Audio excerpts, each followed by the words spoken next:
experience different things, especially as I mentioned earlier about randomly installing Windows updates. So we just kind of work through it. So we're actually almost done, with the lab. So we should be still on track, even with this little hiccup here. Again, you can just run this on a your local host uh, operating system or in a VM as well. As I mentioned, I've got the Windows XP, and if this doesn't flow with this, I'll just download the tools there, and we'll rock through it. Or I'll just download them on my local machine. I actually have a couple of them on there, and we'll rock through it that way.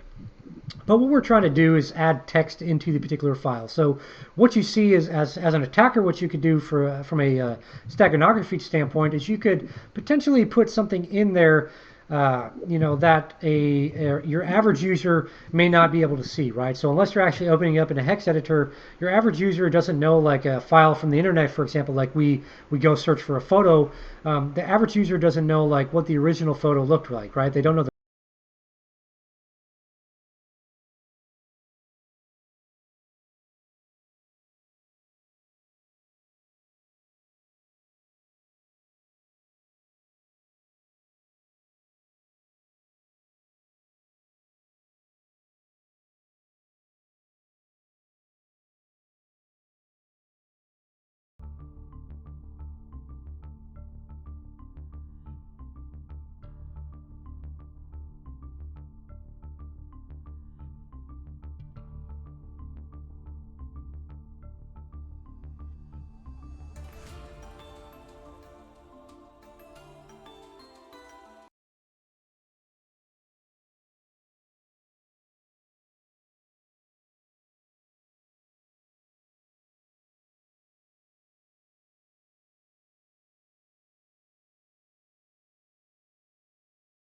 capital P, and then instead of a O, it's actually the number 0, and then an exclamation point at the end. So just FYI on that. I've seen some chatter in different forums.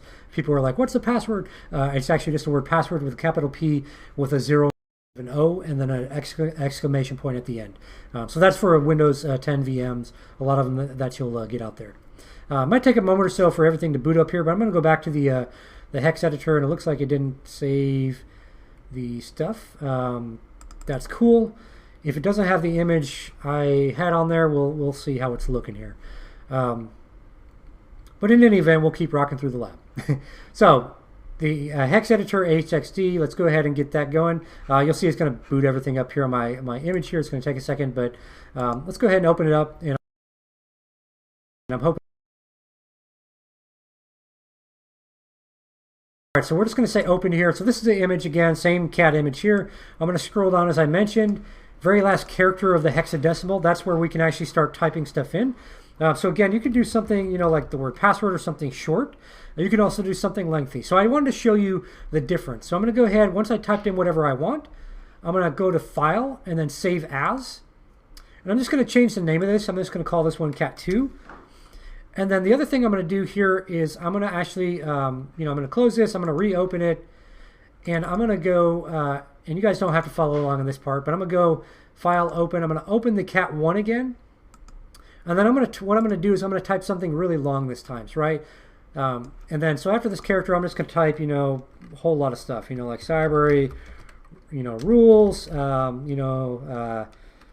students, in this course are awesome, whatever the case is, right? You see, obviously, I've added a lot more text there. So again, File, Save As, and I'm going to call this one Cat3. So one thing I want to show you before we jump into the next part of the lab, and I'm going to kind of crank through these last parts because I don't want the VM to die on me again. So I'll crank through this stuff. So I'll just save that as Cat3. Now, let's take a look at some of those. We'll just close out the hex editor there. So I just want to show you on my end of things. You guys don't have to follow along this particular part. But what I do want you to do in the hex editor is I want you to add some, different, text or whatever after that last hexadecimal character. Add whatever text you want to add in there. Just add it and then go to File, Save As, and then just rename the file a different name from the file, and then just kind of hang tight. And then just watch everything else up here for a second. We'll get to these dog pictures in just a moment. All right, so cat number 1, we see, if we look at these images, we'll just crack that one open, and we'll just crack one of the other ones open. You'll see it's basically the same image, right? We'll see in a second here. It might take a moment or so. Usually a little slow on this VM too. I should probably just kill this VM and be done with it. and use just Linux forever. So we see the cat image here. We see cats plunging in the toilet. Obviously, I wish we all wish we could train our cats to do that. Same thing here. If we open up this next one, we don't see any actual like visible changes in the image, and that's kind of what I'm getting at here. The next thing we're going to do, we're just going to right click on it, and we're going to go to properties real quick of the image. We're just going to look at the size. We see 85 kilobytes. We see 85 kilobytes on this one. At least we should. It shouldn't have been too much text. All right, we see 85 right there. And then now if we look at the third photo, though, remember we added a lot more text to this one. If we go to the third photo, we see that, oh, well, now of course it's the same one. Now if we add a lot more text there, and actually I'll probably just correct that open real quick. But generally speaking, if we add a lot more text there, it will alter the size of it as far as like the size of the actual file. The other thing it will do is it will actually alter the hashing, right? So as an example, if we open hash calculator, so go ahead and double click on that. And you can follow along this part with your particular image. So if I just choose to do MD5 and I click on these images here, let me grab it real quick. What we'll see is that the actual hash of the images, so for example, if we do the cat1 and then calculate it, we'll see if we just look at the last four here, B464. So just keep that in mind. Now if we open up the next photo, like the two that we did where we added some text, and we calculate it, you'll see the last four there has changed. And same thing with the third photo we did, you'll see that it has different hashes, right? So this is what I was mentioning, that if you download something from the internet, that you can do a hash on it, and you can see that, hey, this has changed from the last time I downloaded it, or from what the vendor is telling me the hash should be. So something's probably amiss on this particular file. All right, so I sidebarred a little bit there. We should still have plenty of time for this last part. So the main thing I want you guys to do on this end of things is just set up these particular photos, so whatever you're using, so whatever you've downloaded from the internet, or if you found like a family photo or something like that you want to use. The main thing I want you to do is I want you to open up the photo inside of the hex editor. So just open up HXD or whatever hex editor that you're using.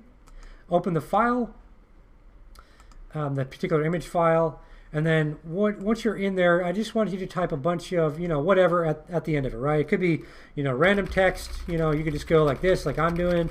Then I'll try to add a whole bunch and see if it changes the actual file size for us. We'll just do it like that. What you can also do is put a secret message in there, right? So the main thing I want you to do with this setup is I want you to have something that you can show like your family and friends or coworkers or whatever later, right? So I want you to actually make them do the next part of the lab that we're going to be doing and see if they can figure out what's going on. So I'm just going to name this one, cat4, and I'm just curious if it's actually changed the file size. It should have with all of that, but we'll just kind of see. So I'll close the editor there. And we're just going to open up, and this part's really just more my curiosity myself. So we see image hasn't changed as far as like the visibility of it, the visuals of it, and we're just going to right click and go to properties, and finally it's changed it ever so slightly, right? Which is fine. I just show you that the more we add in there, so obviously if we're doing like malicious code, it would change it significantly or potentially change it significantly, whereas if I was a savvy user, I might look at the file size and say, that doesn't look like the original, what's going on there? All right, so let's go back to our lab document. I know we kind of jumped around there a little bit. So we altered our file. I'm not going to jump into the forensic aspect in this part. I'm going to jump into it in the next one because that way we're going to actually look at the files that I've provided for you to see if we can analyze the files and find the difference. All right, so now we're on to part 3 and the final part of the lab. So what we're going to do is, we're going to open up, we're going to basically be analyzing these photos that I've provided, right? So the cute little puppy dog photos. So we're going to open them up, look at them visually, see if we notice any differences at all. The other thing we're going to do is we're going to actually look at the file sizes, see if there's a difference there, and then also we're going to open them up in the hex editor and see if there's differences there, and then also with a hash calculator and see if there's differences there. So we've got several steps here, and this time around with the questions, I want you guys to go ahead and post in the chat. So I'll pause for a second after each question. I want you to actually do the hands-on, and then what I'll do is I'll actually show you the hands-on on my end of things. So I want you to do the hands-on of these components, and then answer the questions, and then I'll actually show the hands-on on my side. So you could go ahead and, as I mentioned here, double-click both tools and open them up. So let's go do that now. We'll do that part of it. So I'm just going to open up the hex editor as well as the hash calculator. Just kind of have them open there in the background. All right. So the first thing I want you to do is open up both photos that you have and see if there's any visual differences. So for those puppy dog photos, that's the ones we're going to use for this particular part.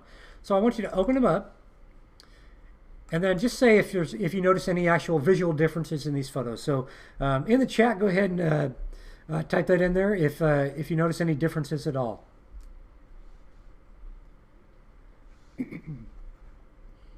All right, so photo 1 versus photo 2, do we notice any differences? Like you said, I've got them side by side here. So just let us know if you notice any issues at all.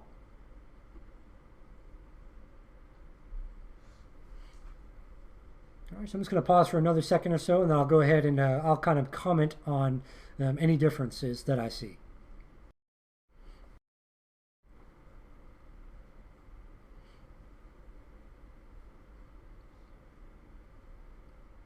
All right, cool. So I don't visually see anything different, right? We see the little puppies kind of looking at us saying, can you please, or hold me, cuddle me. We see we got a couple ears on the dog, which is always a good thing. 2 eyes in both photos. We see the coloring of the dog is the same in both photos. We see the nose, the whiskers. It looks like little arms. It almost looks like the dog's laying down in this photo. And so we see the same thing basically visually in both photos, right? So that's kind of what I'm getting at. All right, so well, those look the same. Okay, well, let's go ahead and close our photos now. Let's go back to our lab document.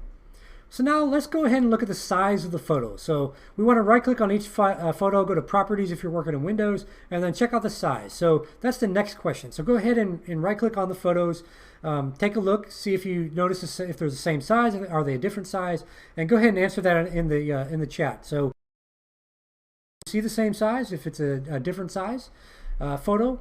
And we can kind of go from there. So I'll pull up my end of things, but I'm not going to go ahead and pull up the properties yet and look at the size. I'll kind of hang tight and let you guys take a second or so to look through that. So again, you're going to right click and look at the actual file size and just see if these photos are the same size at all. So keep in mind that now, in our minds, we kind of know like, hey, I've probably hidden something in here. Keep in mind that you may not necessarily know that. So from like a forensic standpoint, you would want to analyze these things in this kind of step-by-step process. And the other thing I also want you to keep in mind throughout this entire lab is that this is something that, as a pen tester or a criminal attacker, you could actually be hiding stuff, as I mentioned with steganography, and hiding stuff in photos and trying to, keep it where the victim doesn't know. So you could be hiding malware, for example.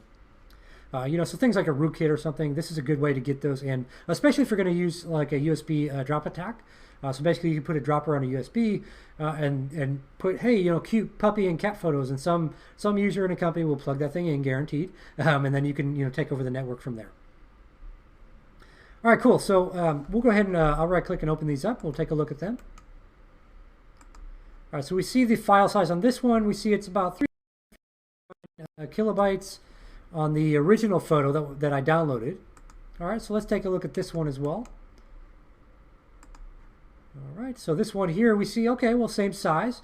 And I already know I altered one of these photos, so we'll see which one is altered. But anyway, same size, right? So we see that visually it's the same stuff, right? So looks the same file size. Okay, well, what's the next step? Well, the next step is actually doing a hash on each one, right? So let's go ahead and do that now. So we're going to go ahead and D5 hash to keep it a little simpler.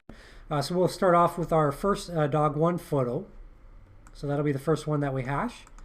So we'll go ahead and do that. So just open up your hash calculator. If it's not open already, click the 3 little dots on the top right to upload the file, and then select the dog1. Just say open, and then just say calculate at the bottom to actually calculate the hash. All right, so again, we're not going to memorize all this thing here. We're just going to kind of focus on the last few characters, because those will definitely change based off what we're altering in the data. So we're just going to memorize the 72C5. So just kind of keep that in mind. So 72C5. All right, so we're just going to go ahead and we're going to upload our next one and take a look at it. So this time around, this is the dog2 photo. All right, just click on it, say open, and then we're going to go ahead and hash it as well. All right, so you'll see that the hash there is different. Okay, good deal. All right, so we know that, okay, visually these photos are the same. We also see that, okay, we looked at the file size, that's the same, but we did a hash, and that's different, right? So, all right, well, there's something different about these files. So what can we do next? All right, well, next we could do the hex editor, right? So let's take a look at that and see what we see. All right, so I'm going to go ahead and close hash calculator because I don't need that anymore. We are all done with that tool. All right, let's go back to our lab documents. We jumped ahead a little bit here and just kind of talked through it visually. So basically what we did is we checked the hash calculation of the files. We had seen, yes, they are the same size. We checked the hash calc of the files. And so our question was, hey, are the hash files the same? We noticed that no, the hash files were different, right? So that told us that, well, there's something different about these particular files. All right, so our last step here is we want to open these up in the hex editor and see, like, do we see any information typed there? Is there any secret information in there? And if so, what is it, right? So what is hidden in there, if anything? Is there anything hidden in there? All right, so let's go back to our lab here. Now we've already got our hex editor open. If you don't have it already open, go ahead and open it up. All right, so the first thing we're going to do is we're going to go to File and then Open. And then we're just going to open up our dog1.jpg. So we're just going to open that one up. You'll see here it has our hexadecimal. So a few things I want to point out. So we see this FFD8FF start here for the hex.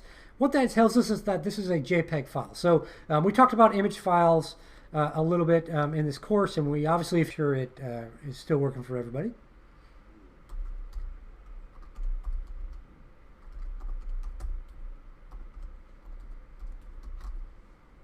All right, cool. So let's take a look back at this image.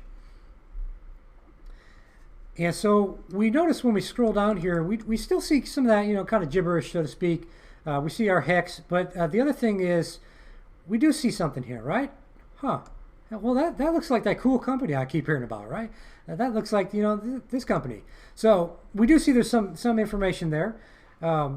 Again, it's not super secret in this particular lab, but it is information, right? So again, this is something that like a forensic investigator would be looking at. As you're looking at files, they may potentially see information. So if you're like a criminal attacker, you may try to, hide the information a little better than leaving it plain text in a file. You may have it be gibberish, excuse me. So for example, like I may use the word cyber, but for me personally, that might mean something, right? And so the investigator wouldn't know that. The other thing that is really pertinent as a pen tester is you can hide your code inside of a image file with steganography, and then we can take that image file, put it on like a USB, device, drop it, do a drop attack is what it's called, and then have have somebody in that company that we're trying to do a pen test against, take that USB, plug it in, and then go ahead and download whatever the software is, or the malicious code, excuse me, on their device, and then from there we can gain access to that device and then escalate, and then go through the entire network and take over all their systems. So that is a common attack, and that was kind of the rationale I wanted to show you with this lab. We did a little cryptography in the aspect of hash calculator, hex editor, but more so in the aspect of like how can an attacker use different cryptography means to hide what they're doing and potentially get stuff to get like a user to click on something or get stuff into your network. All right, so that actually wraps up our lab. So that was kind of the last component there. I see, okay, cool. It looks like the chat is working on my end now. I see that somebody mentioned the word cyber. So it looks like it is working. I wasn't sure if this chat and the stream and everything was working, so awesome. So what I'm going to do now, we're done with the lab, so I'm just going to open it up for questions. So if anyone has any questions on things we covered today. As I mentioned, we are going to go over like the reporting on Wednesday, but it's not going to take a long time. So I am going to go over some practice questions on Wednesday's session. We'll kind of do some different questions. I'll read you them. I've already provided you the answers to them with the answer key, so make sure you study those. I'm going to pull some random questions from the ones that I've created for you. So we're not going to do the Kaplan stuff on Wednesday. We're going to do that stuff next Wednesday. But I've got practice questions I've created for you, and so we'll pull from those to do stuff on Wednesday to kind of practice and test your knowledge a little bit. So the way that's going to be structured is kind of like our Q&As right now. I'll ask you a question. I'll pause for a bit, let everyone respond in the chat with your answer to the question, and we'll kind of move forward from there on different questions. Now, I'm going to try to randomize it like the exam. As I mentioned, we're not going to do 125 questions. That's pretty crazy to try to cram into an hour. We literally would have, like 1 minute or less per question. And the reality is, we aren't going to have time for that particular thing. So um, we are going to go over some questions, and I'll just keep going over questions basically on this coming Wednesday until we run out of time. So it may be something where it's 20 questions where people have a lot of different questions on it, or it might be something where we can get 30 or 40 or even 50 questions done. That'd be kind of cool. But again, all this is just to give you more practice for the actual exam itself. So that. I see one question. Actually, I was about to open up for questions on today's session as well. So I see in the HXD, the Windows display is useful to do comparisons. Oh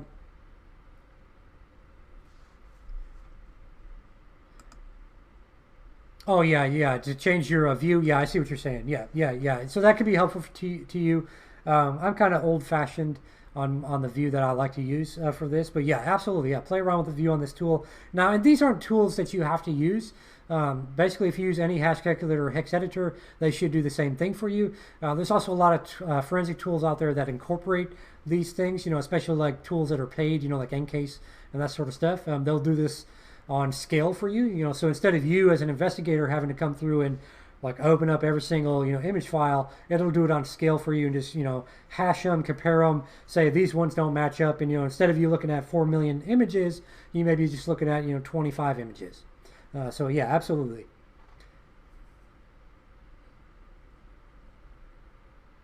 The other thing, as I mentioned earlier too, as I'm waiting for more questions in the chat, the other thing I mentioned earlier was no session on Monday. Again, that's make sure you do the just give it off top.